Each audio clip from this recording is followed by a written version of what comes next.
Hello everyone, welcome back to part 8 of the Debunking the Myth series. Here we'll be discussing INI-CET previous year question analysis and applying that for the revision strategy, and now we are discussing anatomy. So the title of this video is Does NIMHANS prepare question paper? Because of the data that I obtained from neuroanatomy, increasing number of questions have been asked. So many neuro questions and so many application type of questions from CNS. So that's why I feel neuroanatomy is specifically prepared by NIMHANS itself. Okay, so let's go into the data. What does data says? So I compiled all the 7 previous year question papers, okay, that is from November 2020 to November 2023, and what I obtained was shocking. See, I divided topics as upper limb, lower limb, skull plus CNS, because skull many questions are asked, so I included that with CNS. Skull, CNS, cranial nerve, spinal cord. Head and neck is separate, other than skull and CNS, whatever is there, that is head and neck, okay, like triangles of the neck, ears, eye, nose, everything comes under head and neck. Thorax includes lungs and heart, and then abdomen, pelvis also includes pelvic diaphragm and all those, including the genital system. General anatomy, embryology and histology, I divided into these headings, okay. And what I found was astonishing, because the highest contribution out of 91 questions, 30 questions, that is 29 questions, that is almost 30% of the questions were asked just from skull plus CNS. Skull plus CNS is a very small topic compared to big topics like abdomen and pelvis, but still it has very high weightage. 29 to 30 questions were asked from skull plus CNS. Second highest was, there is no comparison at all. So after that you have upper limb and lower limb, okay, and then you have abdomen, pelvis, plus it is very big topic, but again from abdomen, pelvis some specific questions are asked, okay.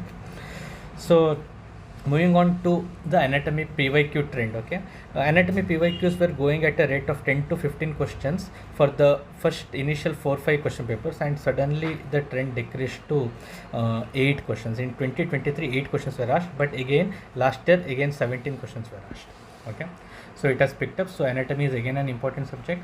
91, 7th, the subject is 7th highest number of questions in INI-CET. So in NEET, the trend was that anatomy is losing its importance, but in INI anatomy is gaining its importance, mainly because of neuroanatomy, because neuroanatomy is prepared by NIMHANS most probably.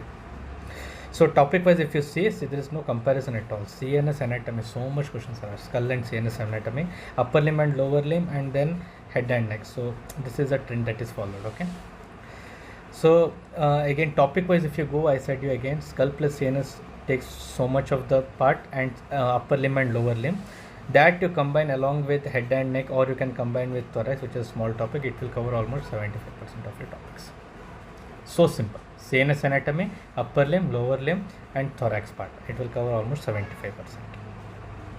So this is clinical questions which were asked in anatomy. So you will see that skull and CNS, again clinical questions are asked. So how will be this anatomy clinical questions? So especially in neuroanatomy, they will give you an image, and then they will give a case that this patient presented with this and this complaints, which part of the CNS is affected, and then they will give the image, they'll point at arrow and they'll ask you to tell which structure is affected here, okay. This is a typical NIMHANS pattern of question.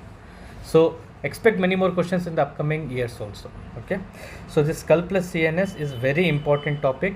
If possible, read line to line, or watch proper YouTube videos for that, so that you don't have any confusion in this. If you want to watch, see Nectar's Atlas also, which is a very good book for diagrammatic representation, okay. Then comes upper limb. Upper limb, how what type of clinical questions are asked in upper limb? Nerve injury type are asked, okay. And lower limb, you see, when I was going to lower limb previous year questions, okay, I found that most of the questions are just based on gluteal region. So gluteal nerve, IM injection was given, which nerve palsy occurs, what is the territory of supply of these nerves, which muscles are supplied, okay. These questions are asked. Mainly gluteal region is asked, I think 4 or 5 times. Then head and neck, again varied questions are asked. You will see thorax, abdomen, from histology, no clinical questions are asked, okay. So coming to image based questions, again skull and CNS. Skull and CNS image based questions are very important. So they'll give the foramen, they'll point the foramen and ask you which nerve passes through this, or they'll give foramen and then they'll give a case scenario and ask you what is the nerve that is responsible, which passes through which foramen. That question can be asked. Or they'll give you cut section of the brain and ask you question, okay. Upper limb, again they'll give some bony prominence and they'll ask which nerve is passing through this, okay. Which landmark is this for which nerve, okay. Such questions are repeatedly asked. And again in histology you will get histopathological slide type of questions, okay, though they are very less. So this was the image from my first part of the video. In the first part of the video, I had discussed pan subject analysis, how all subjects are the data of all subjects were compiled, and I had given one image where different subjects image based percentage was given. So according to that, you'll see anatomy has the highest percentage. Highest is anatomy. So 51 questions out of total questions asked till now in INSAT were from anatomy, highest number of questions. Second was micro, 44 questions were asked. Then came patho, derma. So anatomy, if you see, you will see that almost 20% of the questions are from anatomy itself. So if you study anatomy, images from anatomy, image bank or image sources, whatever you say, whatever you take, you will definitely, upon that, especially CNS anatomy, okay, you will definitely get 3 or 4 questions, and in the upcoming INSAT, 3 or 4 questions just based on anatomy images. Got my point? So these are the important topics that you have to study. This is for upper limb. You will see here again how these nerve injuries are repeatedly asked. Ulnar nerve, okay, nerve injuries of the upper limb, okay, brachial plexus, nerve injuries of upper limb, ulnar nerve, okay, and the other question is joints of the upper limb, okay, that comes under general anatomy also, it comes under upper limb also. In thorax and CVS, you will get these questions like heart chambers, okay, azygous system of veins, and lung, lobes and hilum. These 3 questions are only repeatedly asked. Then coming to CNS anatomy, so it is a very big topic, okay. So mainly skull anatomy and foramina. Skull anatomy, foramina is asked multiple times. Spinal cord, cerebrum, white matter, cerebellar tracts, fifth cranial nerve, extraocular muscles, okay. Then again vertebrals. Who thought vertebral column 5 questions will be asked? 5 questions have been asked in past 7 years just based on vertebra, okay. Then cerebellum, lobes and nuclei have been asked multiple times, okay. Then again glossopharyngeal nerve has been asked 3 times. See, all this CNS anatomy, what questions are asked, I have detailedly explained in my INICET 2024 strategy video, okay. It was released around 3 weeks back.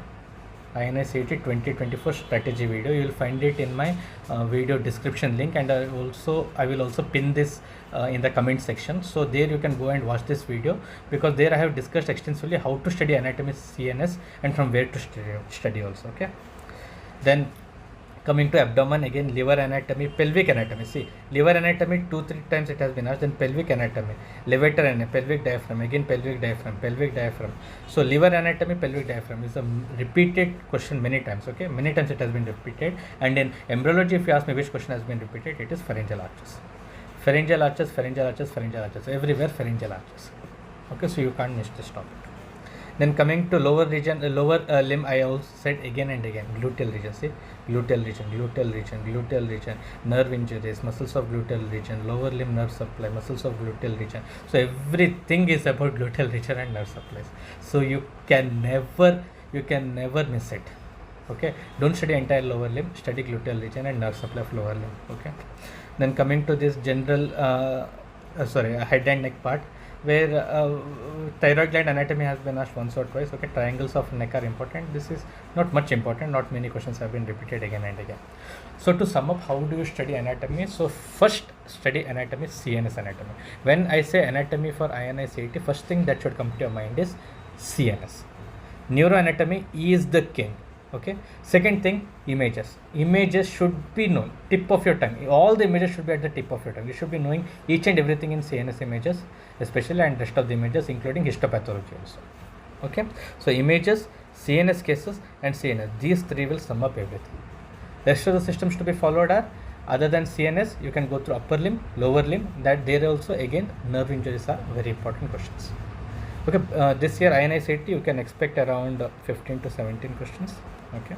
And out of this 15 to 17 questions, around 8 to 10 questions will be image based only, and out of this around 7 to 8 will be neuroanatomy based only, okay. Are you getting the point? So this has so much weightage in this, and if you study this small topic, you are going to benefit much more than studying like medicine or surgery or OPG, okay. So next topic we'll be discussing about biochemistry. Thank you.